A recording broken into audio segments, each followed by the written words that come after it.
Hello friends, ओम श्री गणेशाय नमः। जय माता दी। आप सभी का स्वागत है आपकी अपनी यूट्यूब चैनल पर। आप सभी को नवरात्रि की हार्दिक शुभकामनाएं। आज हम नवरात्रि के 7वें दिन पर दुर्गा सप्तशती पाठ के 11वें अध्याय को प्रस्तुत करेंगे। फ्रेंड्स, वीडियो शुरू करने से पहले आपसे रिक्वेस्ट है, अगर आप हमारे चैनल पर नए हैं और आपने अभी तक चैनल को सब्सक्राइब नहीं किया है तो प्लीज सब्सक्राइब कीजिएगा चैनल को, साथ ही प्रेस कीजिएगा बेल आइकन को, जिससे नए वीडियो से रिलेटेड नोटिफिकेशन आपको तुरंत प्राप्त हो सके। और वीडियो पसंद आने पर वीडियो को लाइक और शेयर जरूर कीजिएगा ताकि सभी भक्तों को इस वीडियो का लाभ प्राप्त हो सके। और कमेंट बॉक्स में जय माता दी जरूर लिखिएगा। या देवी सर्वभूतेषु शक्ति रूपेण संस्थिता नमस्तस्यै नमस्तस्यै नमस्तस्यै नमो नमः। 11वां अध्याय प्रारंभ। देवताओं का देवी की स्तुति करना और देवी का देवताओं को वरदान देना। महर्षि मेधा कहते हैं, दैत्य के मारे जाने पर इंद्रादि देवता अग्नि को आगे करके कात्यायनी देवी की स्तुति करने लगे। उस समय अभीष्ट की प्राप्ति के कारण उनके मुख खिले हुए थे। देवताओं ने कहा, हे शरणागतों के दुख दूर करने वाली देवी, तुम प्रसन्न हो। हे संपूर्ण जगत की माता, तुम प्रसन्न हो। विंध्येश्वरी, तुम विश्व की रक्षा करो, क्योंकि तुम इस चर और अचर की ईश्वरी हो। हे देवी, संपूर्ण जगत की आधार रूप हो, क्योंकि तुम पृथ्वी रूप में भी स्थित हो और अत्यंत पराक्रम वाली देवी हो। तुम विष्णु की शक्ति हो और विश्व की बीज परम माया हो, और तुमने ही इस संपूर्ण जगत को मोहित कर रखा है। तुम्हारे प्रसन्न होने पर ही यह पृथ्वी मोक्ष को प्राप्त होती है। हे देवी, ये संपूर्ण विद्याएं तुम्हारे ही भिन्न भिन्न स्वरूप हैं। इस जगत में जितनी स्त्रियां हैं वह सब तुम्हारी ही मूर्तियां हैं। एकमात्र तुमने ही इस जगत को व्याप्त कर रखा है। तुम्हारी स्तुति किस प्रकार हो सकती है, क्योंकि तुम परम बुद्धि रूप हो और संपूर्ण प्राणी रूप स्वर्ग और मुक्ति देने वाली हो। अतः इसी रूप में तुम्हारी स्तुति की गई है। तुम्हारी स्तुति के लिए इससे बढ़कर और क्या युक्तियां हो सकती हैं। संपूर्ण जनों के हृदय में बुद्धि रूप होकर निवास करने वाली, स्वर्ग तथा मोक्ष प्रदान करने वाली, हे नारायणी देवी, तुमको नमस्कार है। काला काष्ठा आदि रूप से अवस्थाओं को परिवर्तन की ओर ले जाने वाली तथा प्राणियों का अंत करने वाली नारायणी, तुमको नमस्कार है। हे नारायणी, संपूर्ण मंगलों की मंगल रूप वाली, हे शिवे, हे संपूर्ण प्रयोजनों को सिद्ध करने वाली, हे शरणागत वत्सला, 3 नेत्रों वाली गौरी, तुमको नमस्कार है। सृष्टि स्थित तथा संहारव की शक्ति भूता सनातनी देवी, गुणों का आधार तथा सर्व सुखमयी नारायणी, तुमको नमस्कार है। हे शरण में आए वे शरणागतों, दीन दुखियों की रक्षा में तत्पर, संपूर्ण पीड़ाओं को हरने वाली, हे नारायणी, तुमको नमस्कार है।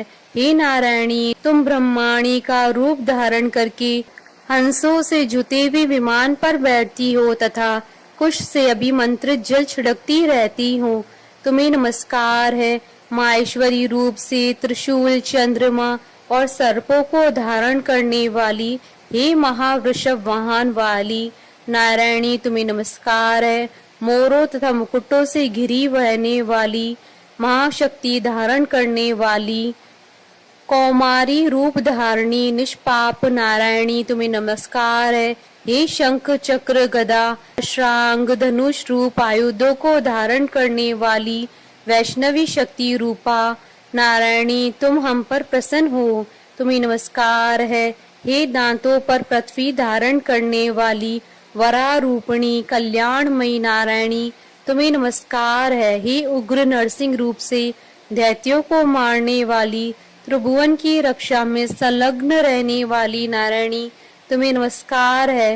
हे मस्तक पर किरीट और हाथ में महावज्र धारण करने वाली, सहस्त्र नेत्रों के कारण उज्जवल, वत्रासुर के प्राण हरने वाली ऐन्द्री शक्ति, हे नारायणी तुम्हें नमस्कार है।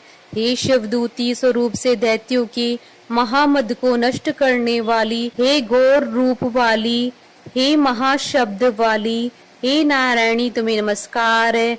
दाढ़ों के कारण विकराल मुख वाली, मुंडमाला से विभूषित मुंडमर्दनी चामुंडा रूपा नारायणी तुम्हें नमस्कार है। हे लक्ष्मी, लज्जा, महाविद्या, श्रद्धा, पुष्टि, स्वदा, दूर्वा, महारात्रि तथा महाविद्या रूपा नारायणी तुमको नमस्कार है।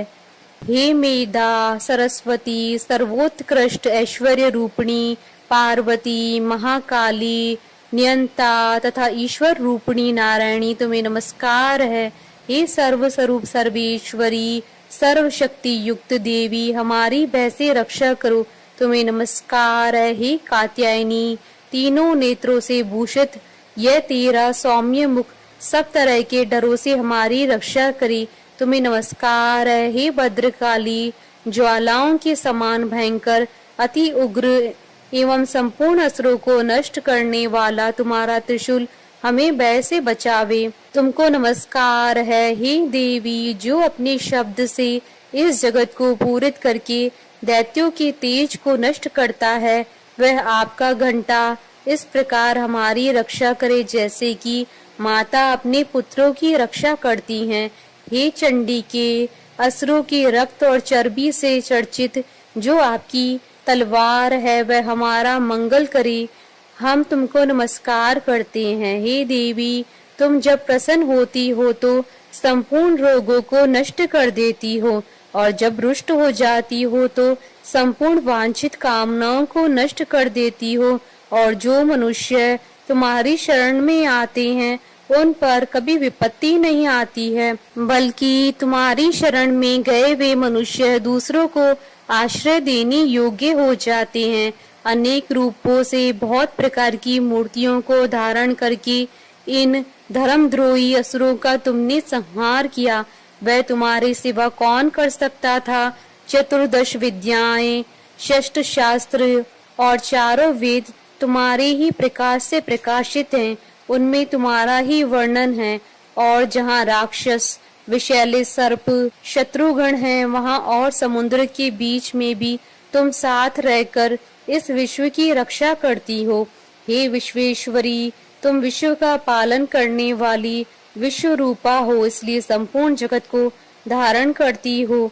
इसलिए ब्रह्मा, विष्णु, महेश की भी वंदनिया हो।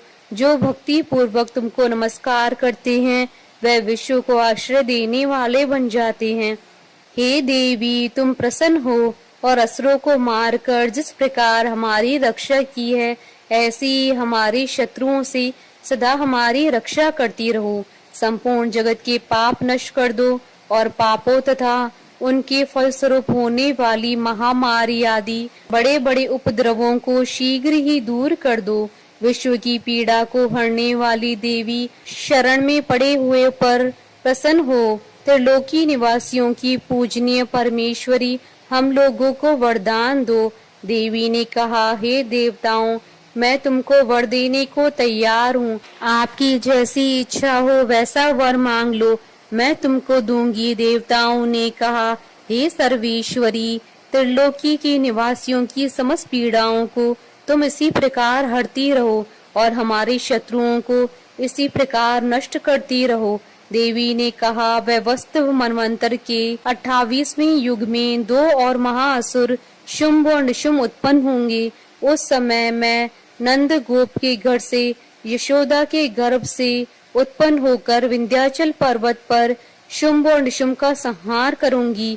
फिर अत्यंत भयंकर रूप से पृथ्वी पर अवतीर्ण होकर मैं वैप्रचित नामक दानवों का नाश करूंगी। उन भयंकर महासुरों को भक्षण करते समय मेरे दांत अनार पुष्प के समान लाल होंगी। इसके पश्चात स्वर्ग में देवता और पृथ्वी पर मनुष्य मेरी स्तुति करते हुए मुझे रक्तदंतिका कहेंगे। फिर जब 100 वर्षों तक वर्षा न होगी तो मैं ऋषियों की स्तुति करने पर आयो निज नाम से प्रकट होंगी और अपने 100 नेत्रों से ऋषियों की ओर देखूंगी। अतः मनुष्य सताक्षी नाम से मेरा कीर्तन करेंगे।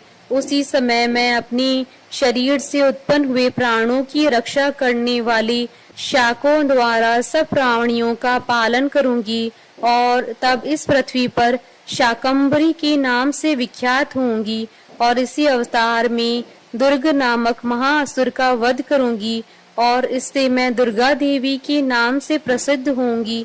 इसके पश्चात जब मैं भयानक रूप धारण करके हिमालय निवासी ऋषियों महर्षियों की रक्षा करूंगी, तब भीमा देवी के नाम से मेरी ख्याति होगी। और जब फिर अरुण नामक असुर तीनों लोकों को पीड़ित करेगा, तब मैं असंख्य भ्रमरों का रूप धारण करके उस महादैत्य का वध करूंगी। तब स्वर्ग में देवता और मृत्यु लोक में मनुष्य मेरी स्तुति करते हुए मुझे भ्रामरी नाम से पुकारेंगे। इस प्रकार जब जब पृथ्वी राक्षसों से पीड़ित होगी, तब तब मैं अवतरित होकर शत्रुओं का नाश करूंगी। इति श्री दुर्गा सप्तशती पाठ का 11वां अध्याय संपूर्ण हुआ। जयकारा माँ माईदा बोलिए सच्चे दरबार की जय। हमारे साथ इस वीडियो में अंत तक बने रहने के लिए आपका धन्यवाद। ओम श्री गणेशाय नमः। जय माता दी।